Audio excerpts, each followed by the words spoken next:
Madayaw nga adlaw Matinians, Nobyembre 23, 2024, karong adlaw. Ako si Josh Eric Jalgis.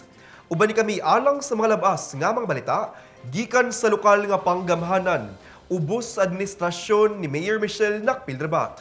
Ug aniya ang atong mga headlines. Dorso ug Mati LGU magtinabangay alang sa halal tourism. Assessment sa National Simultaneous Earthquake Drill sa Mati. Atong sayron. NSED assessment sa Mati. Atong sutaon. Kiddie Fair 2024 nagmalampuson. Batanong Matinians mibida sa Batang Pinoy 2024. Ug dakbayan sa Mati giparangalan pag-usab sa SGLG.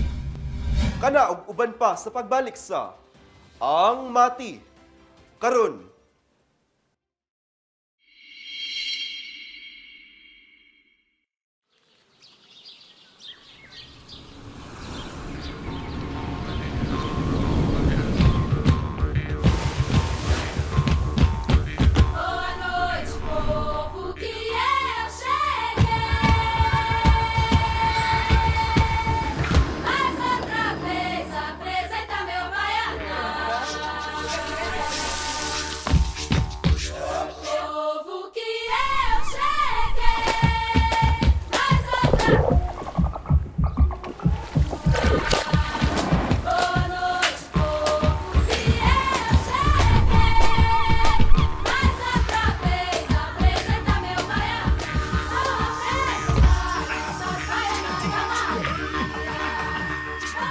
Mati is where to be. Make it Mati. Maganahay nga di.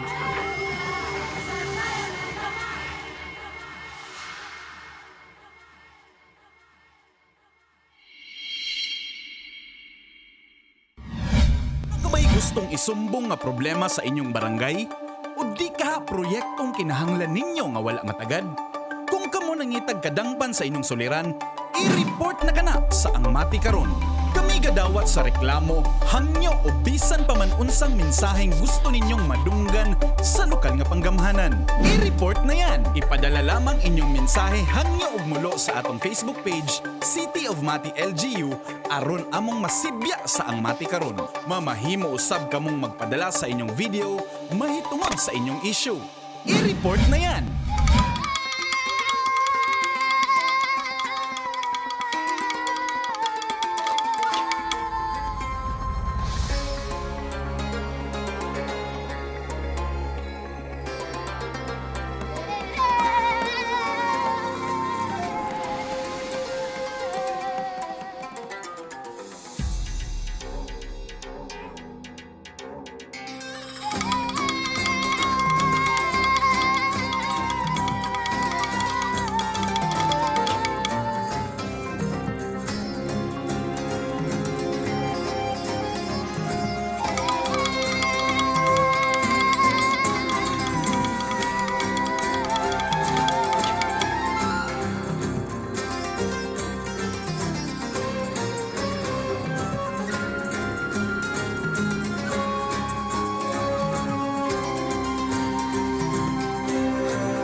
Matinians, andam ka ba panahon sa kalamidad?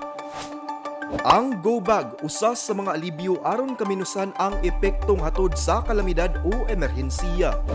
Ali, tabangan ta ka magprepara og Go Bag aron ready ka pirmi. Una, iandam ang sinina ug uban pang bisti nga magamit sulod sa duha hangtod tulo ka adlaw. Pagkaong di dali mapano sama sa dilata, biskwit, noodles ug uban pa.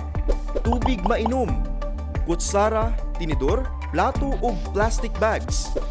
Toiletries sama sa toothbrush ug toothpaste, sanitary napkin para sa mga babae, sabon ug shampoo, hand sanitizer ug alcohol.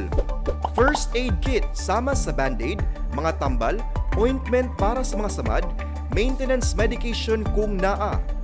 Survival kit sama sa pocket knife na dunay can opener, flashlight ug posporo o lighter, ug pito. Mga gadget sama sa radyo, battery, power bank, charger ug extension cord. Human kini tanan maandam, ibutang kini sa bag na dili dali mabasa. Ang go bag ibutang sa butanganan na dali ra makita. Hinumdumi, mas luwas ang taong andam. I-ready na ang inyong mga go bags, Matinians. Kabalo ka ba? Nga otomatikong kansilado ang klase sa mga eskwelahan kung adunay bagyo, kusog nga pagulan, baha, ug kusog nga linog. Subay sa DepEd Order No. 37 Series of 2022. Otomatikong makansela ang klase gikan preschool hangtod grade 12 kung adunay na issue na tropical cyclone wind signals. 1, 2, 3, 4 o 5 gikan sa pag-asa o ang Philippine Atmospheric, Geophysical and Astronomical Services Administration. Gawas sa bagyo, otomatikong kanselado sab ang mga klase kung adunay gi-issue ang pag-asa na orange o red rainfall warning. Mamahimo sab na magsuspende og klase ang lokal na panggamhanan tungod sa pagulan bisan og walay warning gikan sa pag-asa. Samtang otomatikong makansela sab ang mga klase kung adunay flood warning gikan sa pag-asa. Makansela o masuspende sab ang mga klase bisan og walay flood warning sa pag-asa kung kini gimando sa lokal na panggamhanan. Sa panahon sa linog, otomatikong makansela ang mga klase kung lapas sa intensity 5 ang gideklara sa PHIVOLCS nakakusgon sa linog. Samtang mamahimong ikansela sa lokal na panggamhanan o mga school principal ang klase kung adunay linog na baba sa intensity 5 ang kakusgon. Kini nga polisiya mausab ang ginasubay sa Commission on Higher Education CONCHED. Karon, kabalo na ka!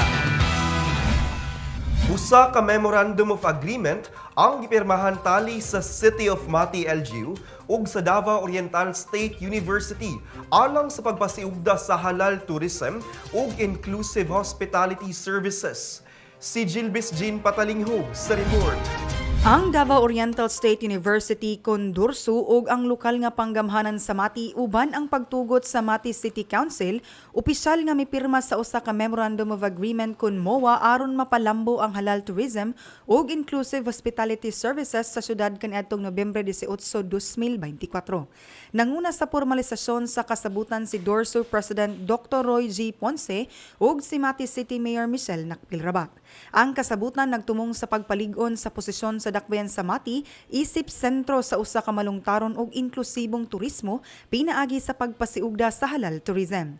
Kini nga inisyatiba nahiuyon sa City Ordinance No. 555 na ilan usab nga halal ordinance nga nagpalambo sa matinahuron ug culturally sensitive nga mga gawi sa turismo labi na sa pagrespeto sa mga pagtuo ug tradisyon sa mga Muslim communities. Ubos sa MOA, ang Dorso mohatag og technical expertise, capacity building ug research support ngadto sa City Tourism and Promotions Office sa Mati nga ubos sa pagpangulo ni City Tourism Officer Dashil Indelibre Jr.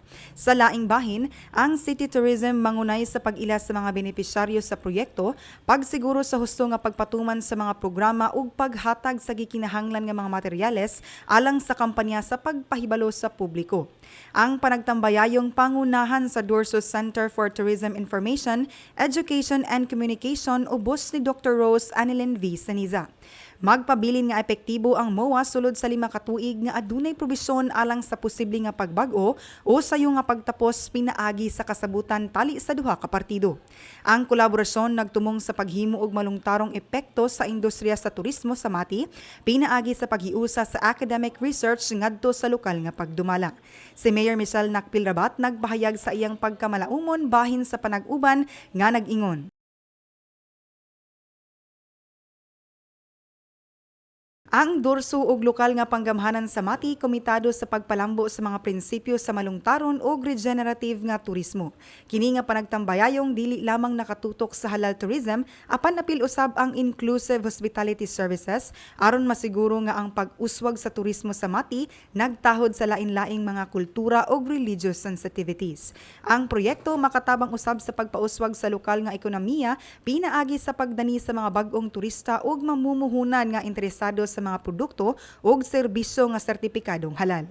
Uban sa aktibo nga kooperasyon tali sa universidad ug lokal nga gobyerno, gilauman nga makatampo kini sa pagpalambo sa industriya sa turismo sa Mati. Kini sa Jelbes Jane Patalinghog para sa Ang Mati karon. Mapasalamaton ang City Disaster Risk Reduction Management Office sa katawhan sa Mati tungod sa 100% nga kooperasyon ug partisipasyon ni ini aron makabot ang malampusong drill. Si Nash Tiguelo alang sa dugang detalye. Taas nga level sa partisipasyon ug kaandam sa pagkooperar ang usa sa mga naobserbahan sa City Disaster Risk Reduction and Management Office sa gipahigayong nationwide simultaneous earthquake drill niadtong Nobyembre 14. Sumala pa ni Charlemagne Magcasol, City Department Head sa CDRRMO, apil sa mga may partisipar ang 18 ka mga purok sa sitio Magsaysay, trabahante sa provincial government ug Mati LGU, ug mga estudyante sa IMA ug uban pa.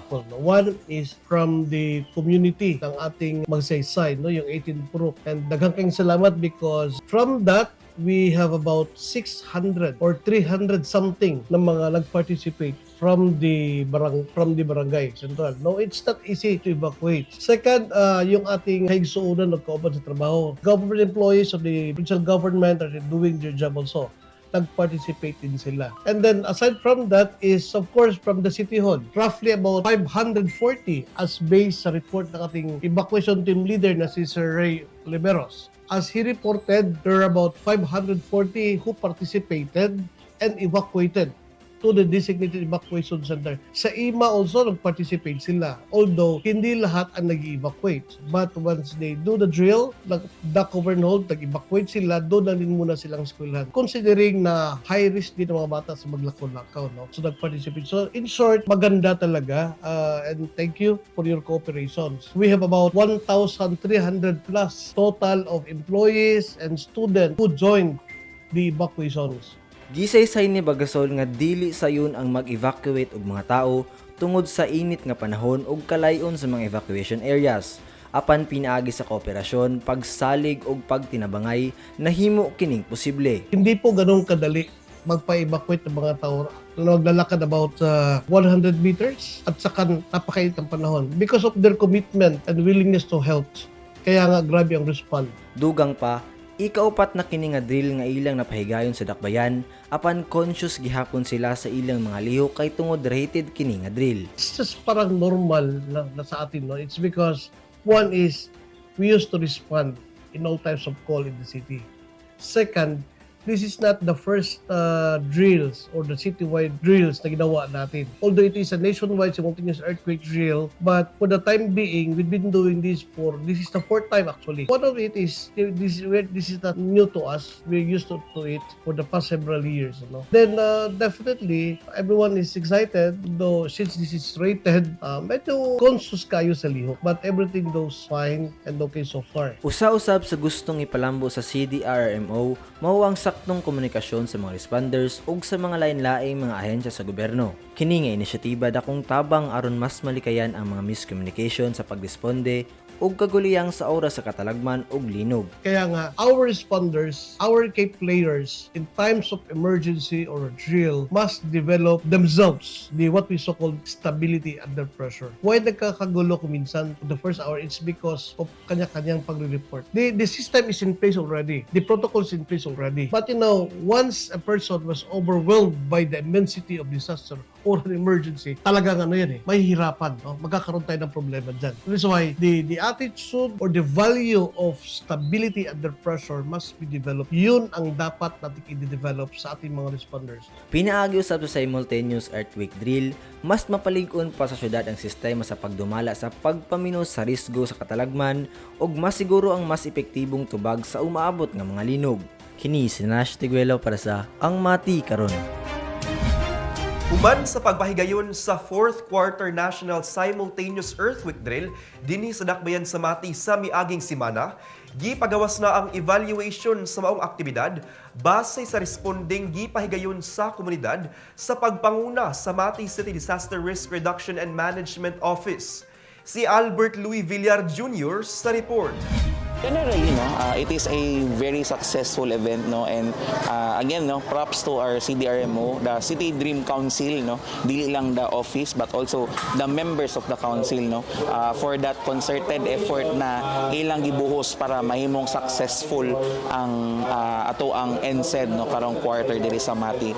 Mao kini ang assessment ni Office of the Civil Defense Region 11 Information Officer Carlo Alexi Puerto sa gipahigayong National Simultaneous Earthquake Drill and Tsunami Full-Scale Exercise sa Dakbayan sa Mati ni adtong Nobyembre 14, 2024. Ang pagbansay gilantaw sa mga evaluators gikan sa managrahing ahensya sa nasyonal nga level sama sa Department of Social Work and Development, Department of Education, Bureau of Fire Protection o uban pa. Gigraduhan sa matag evaluator ang Dakbayan sa Mati nga host sa NCED base sa ubay-ubay ka mga parameter sa matang sa disaster response capabilities sa Dakbayan. In terms of evacuation, pwede siya na makita dito kung orderly ba ang pag-conduct sa evacuation, na-perform ba ang duck over and hold, the procedure before mag-evacuate, ang pag-adto nila sa evacuation center which is sa Capitol, kamusta, hanay ba, nabay mga katong early warning sign or katong alert system existing and functional. So those are some of the indicators, although it's an extensive list, but naatay structured na checklist, naatay structured na indicators that will help us in efficiently and objectively evaluate the performance of our host municipalities and cities, such as Mati. Gidayeg usab sa Office of the Civil Defense ang koordinasyon sa City Disaster and Risk Reduction Management Office, Provincial Disaster Risk Reduction Management Office ug sa uban pa ang mga responders. Pinaagi kini sa mga simulated incidents nga parte sa NCED nga dayong girespondihan sa mga giingong ahensya. Nakita na to kaganina na atay mga scenario na ina-trap sa building. So if nakita nyo kaganina na ina-trap sa Capitol building, Provincial Capitol, napoy na injured diya sa evacuation area sa mga estudyante sa IMA. So and napakita ko dito na yung coordination between responding agencies and the city, makita dito na unsa ang ilang level of coordination, which is na kuan na pod nila timely raman po ng ilahang pag-act sa mga scenarios na na-encounter nila. And even halimbawa kaganina nating actual gyud na, for example, diri na nahimatay estudyante na lipong. So even amidst the conduct of the drill, na they were still able to respond to that call. Libuhan ka mga sibilyan, empleyado sa gobyerno ug magtutungha ang nagkahiusang misalmot sa nasangpit nga pagbansay nga gipangunahan sa Office of the Civil Defense. Ang NCED usa ka quarterly program sa Office of the Civil Defense alang sa pagbansay sa katawhan sa mga angay na pagabuhaton nga makasalba kanila ug sa ilahang mga pamilya sa panahon sa linog ug tsunami. Gisalmutan kini sa kapin 500 ka personahe sa managlahing ahensya sa gobyerno nga nagsilbing responders ug security providers sa NCED, sama sa Philippine Army, Philippine Coast Guard, Philippine National Police, City Disaster Risk Reduction and Management Office, Davao Oriental PDRMO, Philippine Maritime Police, Bureau of Jail Management and Phenology ug Bureau of Fire Protection. Adunay duha ka gihimong evacuation area alang sa simulation sa linog ug tsunami. Ang mga partisipante gikan sa IMA ug Mati City Hall mibakwit ngadto sa area sa BPI ug Bador unahan lamang sa paylon. Samtang ang mga selected participants gikan sa Magsaysay misaka ug mibakwit padulong sa Capitol Hill kung diin giubanan sila sa mga responder sa pagsaka ug duna usab naghulat kanila nga mga disaster responders sa taas na miplastar ug mitabang sa mga bakwit. Duna usab naka-standby nga mga medical health professionals sa mga designated points nga gitagana alang sa NCED. Kini si Albert Louis Villar Jr. para sa Ang Mati Karon. Sa among pagbalik, Kiddie Fair 2024 nagmalampuson.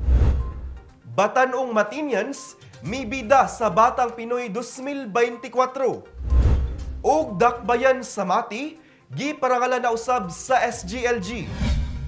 Kana sa pagbalik sa Ang Mati Karon.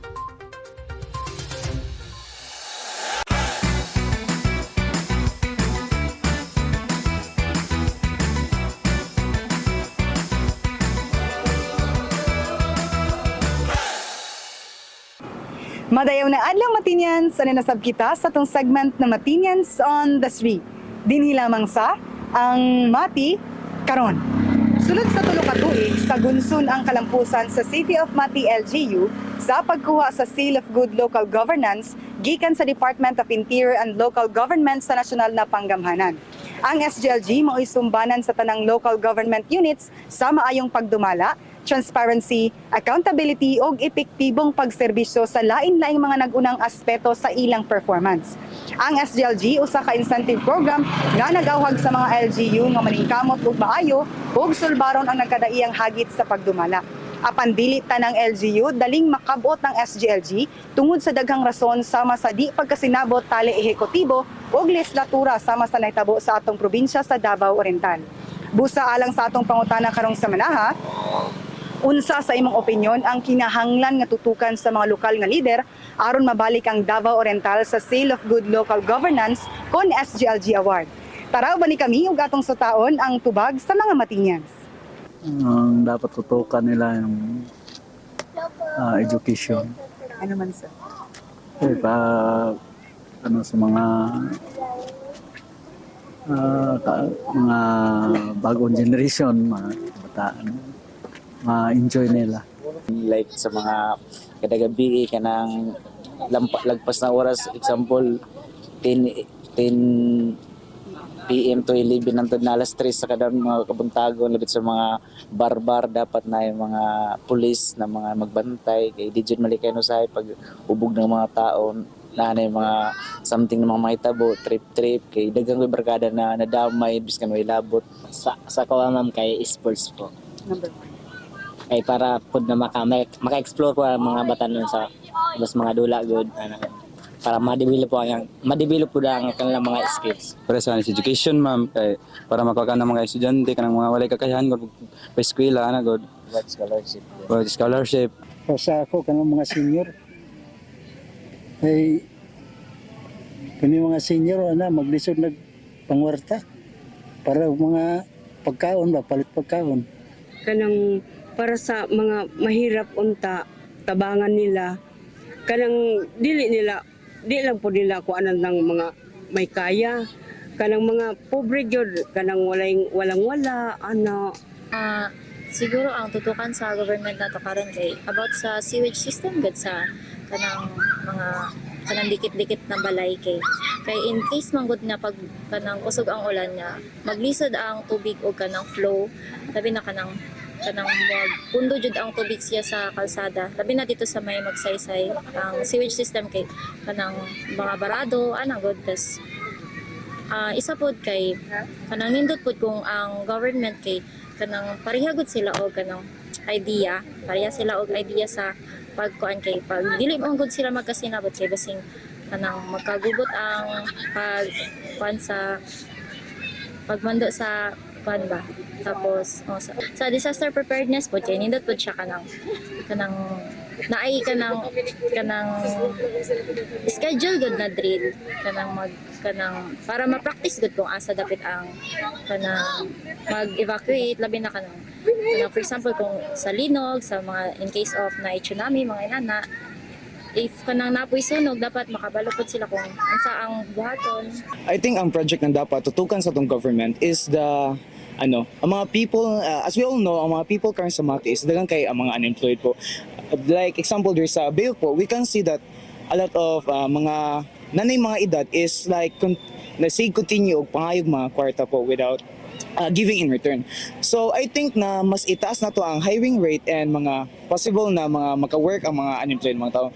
Kasi ang mostly mong good na kailangan sa first kailangan gyud sa kumusol ka sa work is na ay degree sa college. And as we all know, mga ubang tao dati is they were not given the chance to finish their school. Some other people kay only nag-finish elementary or grade 6 lang po or grade 7. And I think yes, dapat ipataas ang mga employing rate po diya sa Mati po. Thank you. Daghan og problems or issues na nakasurround nato sa Mati karon, pero for me, given sa daghan kay nga issue, I believe ang root gud sa most of our problems kay in poverty. So I believe na mas vital siya or makakita gid ta sa root sa problem or makasolve sa root sa problem if maka-fund ta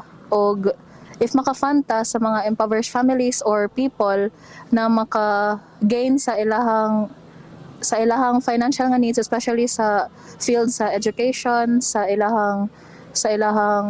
pagluto sa economy in general po. So for me, mao na ang pinaka importante or pinaka kailangan tuunan og pansin because mao pod na ang root sa daghan problema diri sa Mati po. Edukasyon unya paano to the market road gining karsada. Kaya mao gyud na importante nga panginhanglan nga sa mga tao nga dali ra maabot ang produkto gikan sa bukid padung sa siyudad lungsod o dabosan ang kining medical mission gikinahanglan sa mga tao nga dunugoy madawat nila nga sa mapananglitan mga tambal o bisag ginagmay lang na pero dunay dakong kahulugan sa ilang kinabuhi. Ug mao kana ang tubag sa Matinians kabahin sa atong pangutana karong semana. Ubani na usab kami sunod semana dinhi lamang sa Matinians on the Street. Ako si Jelbes Jean Patalinghog. Amping.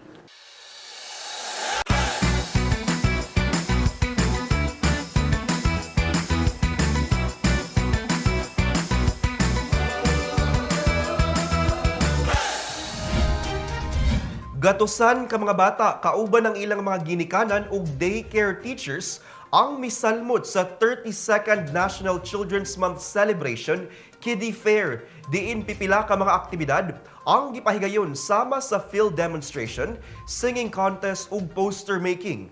Si Jasmine Tia sa report.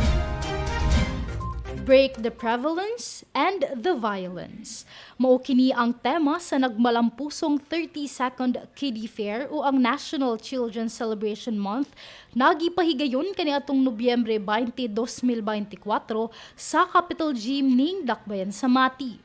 Gipangunahan sa City Social Welfare and Development Office ang pagselebrar sa Children's Month kauban sa City Council for Protection of Children ug ang City of Mati LGU. Gatusan ka mga bata inubanan sa ilang mga ginikanan ang misalmot ug mipartisipar sa maong fair, di na adunay pipila ka mga aktibidad ug presentasyon ang gipahigayon. Adunay field demonstration contest ang gipahigayon, nagipartisipahan sa mga bata sulod sa 26 ka barangay sa Mati. Sumatotal adunay 10 ka entries ang naglaban-laban sa maong sayaw. Samtang aduna sab singing contest ang gipahigayon sa mga bata ug draw and tell contest. Gawas sa mga contest, may bisita sab ang duha ka mascot na si Beanboy ug si Shenron aron maghatag kalingawan sa mga bata pinaagi sa usa ka short dance number. Aduna sab gipanghatag ng mga school supplies per center nagipangunahan ni City Councilor Tara Marie Gaita. Samtang aduna sab libreng pa-ice cream ug lugaw alang sa tanang misalmot sa maong selebrasyon. Gisaysay sab ni City Mayor Michelle Nakpilrabat ang mga kalampusan sa mga proyekto ug programa na may kabahin sa mga bata. Our community-based rehabilitation programs have benefited 216 children with cerebral palsy, while 18,462 individuals participated in our dental health programs.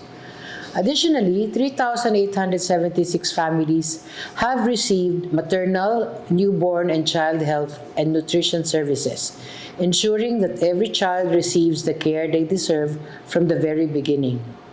Gawas sa selebrasyon sa mga bata, ang KD Fair Sub usa ka advokasya sa paghunong sa masking unsang klase sa violence sa mga bata sa sulod sa panimalay, eskwelahan, komunidad o maskin online aron ka protektahan ang mga bata alang sa mas hapsay na palibot o komunidad, ilabi na dinhi sa dakbayan sa Mati. Kini si Jaspit Tia alang sa ang Mati karon. 89 ka mga Matinians ang anaa karon sa Puerto Princesa, Palawan alang sa Batang Pinoy Games 2024. Si Peter Jan Buencamino sa report. Opisyal na nga giabrihan sa Philippine Sports Commission ang pinakadakong panagtigom sa mga atleta nga nag-edad 17 paubos ang Batang Pinoy 2024 nga sugdan karong adlaw Nobyembre 23 hangtod 28 sa Puerto Princesa, Palawan. Mipadala ang dakbayan sa Mati og 89 ka mga atleta, 22 ka coaches ug 3 ka delegation officials sa 14 ka mga sporting events sa Batang Pinoy nga makigtigi kontra sa mga high-level nga atleta gikan sa managlahing syudad ug probinsya sa Pilipinas nga mao ang mga mosunod: arnis, badminton, basketball 3x3, beach volleyball, boxing, chess, sepak takraw, swimming, table tennis, taekwondo, cycling, lawn tennis, dance sports ug athletics. Ang mga atletang Matinians mga miyembro usab sa mga training programs nga ginasuportahan sa lokal na panggamahanan sa dakbayan sa Mati nga mipailalom sa training o conditioning alang sa pagpangandam sa Batang Pinoy. Kumpiyansa ang Mati City Sports Development Office nga magmalampuson ang mga Matinian athletes sanglit matarong sila nga magbansay og eksperyensado na usab sa ilang mga sporting events.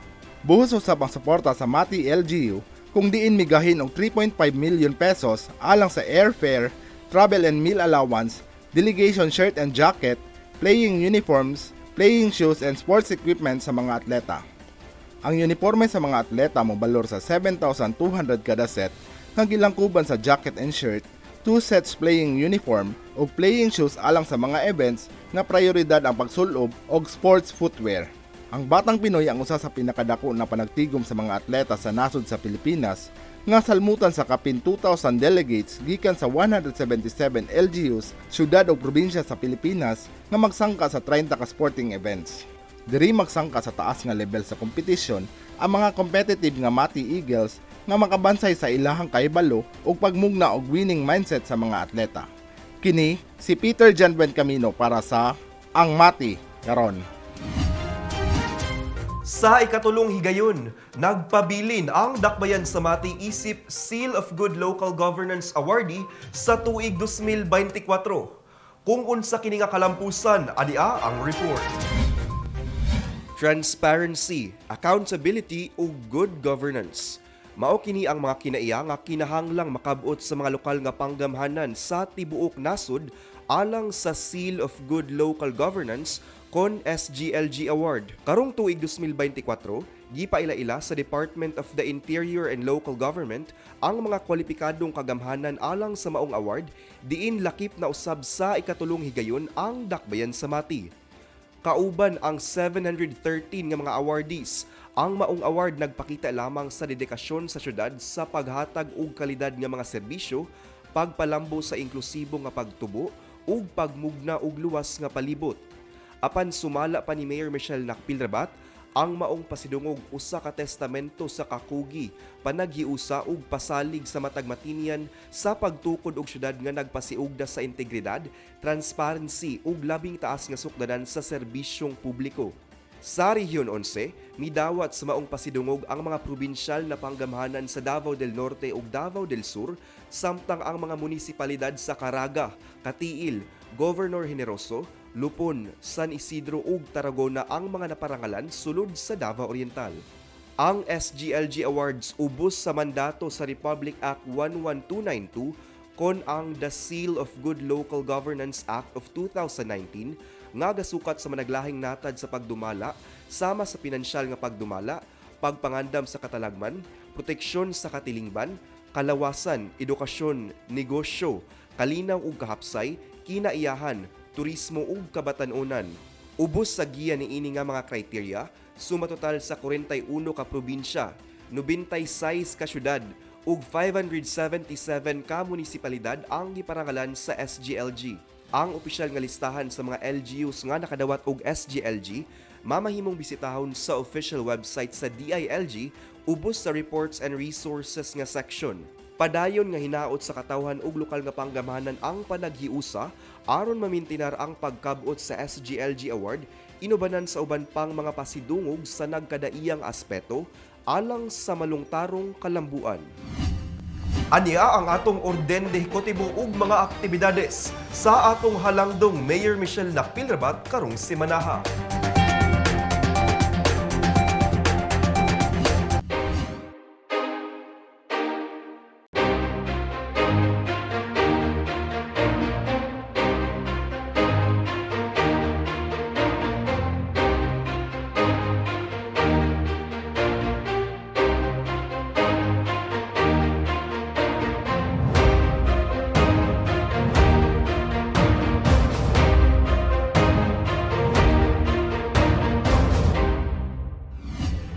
Traintaydos ka tulugan na lang, Christmas na mga Matinians. Ug mao kana ang atong mga pinakaulahing mga balita gikan sa City of Mati, LGU. Ako si Josh Eric Gelgis. Uban ni kami sunod semana matag Sabado diri lang sa Ang Mati. Karon, atong kanunay hinumduman nga magmakusganon, magmatinabangon ug magmahigugmaon matag adlaw.